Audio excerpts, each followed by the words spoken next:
Well, hello everyone. Today I am with you with little Reggie. Reggie is going to probably grab our marker at some point because he doesn't like the dry erase markers.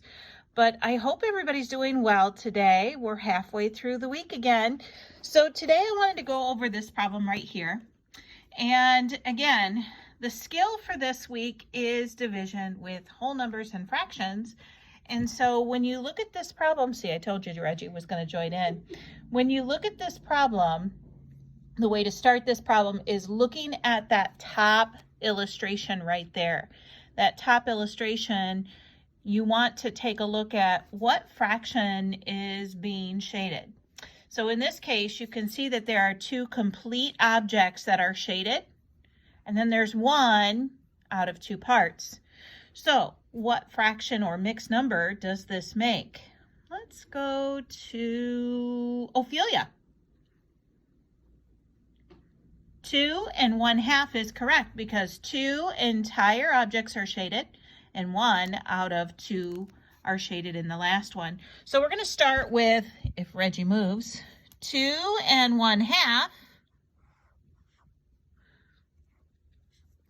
And again, we keep talking about the fact that we're just going to, in this case, split up each of those whole units. So it's going to be what operation? Let's go to Mike. Yep, Mike, it's division. So divided by, and what you want to do here is you want to take a look at each one of these is split into sections of what size. So what size section is one of these little tiny squares compared to the whole thing? Let's go to Kaylee. The answer is 1/4. So we're going to take that 2 1/2 and we're going to divide it into 1/4 sections. Now again, remember, you can't multiply or divide a mixed number the way it is. What do you have to do with it first? Jaden. Let's see if this rings a bell. All right, Jaden, what are we doing? We are turning it into an improper fraction. So we start by multiplying the 2 by 2, and that gives us what? 4, and then we add the 1 to get 5. So that will be our new numerator, and the denominator stays the same. Grace, do we ever actually divide with fractions? If you watched the video earlier this week, I gave you that answer. Nope. Instead, we use the inverse operation.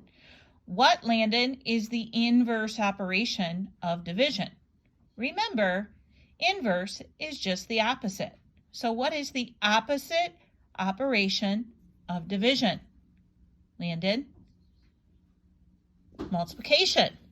And because we are using the inverse operation, we must also use what form of the second fraction?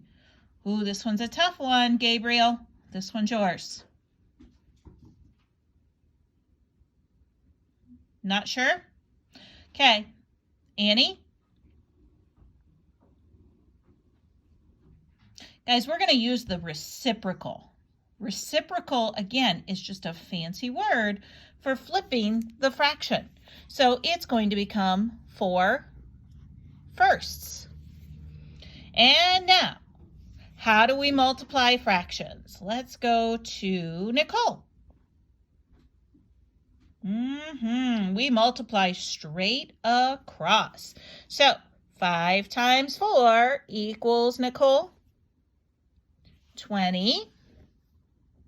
And 2 times 1 equals 2. Now, our answer is in what form? You're right, it's an improper fraction. Therefore, what must we do? Yep, division. So let's go to Isabel. What is the division problem? 20 divided by 2, which equals what, Isabel? 10. So Isabel, is there a remainder? Nope. So when there is no remainder, that means our answer is just a whole number. So 20 divided by 2, Isabel, you said was 10 with no remainder. So it's just going to be the whole number 10. Now, let's go back to our model. Look at those little tiny squares. How many little tiny squares are shaded? Do you see how the two answers are exactly the same? And that, my friends, is how to model or read a model with division of fractions. All right, have a great day, everybody. See you soon.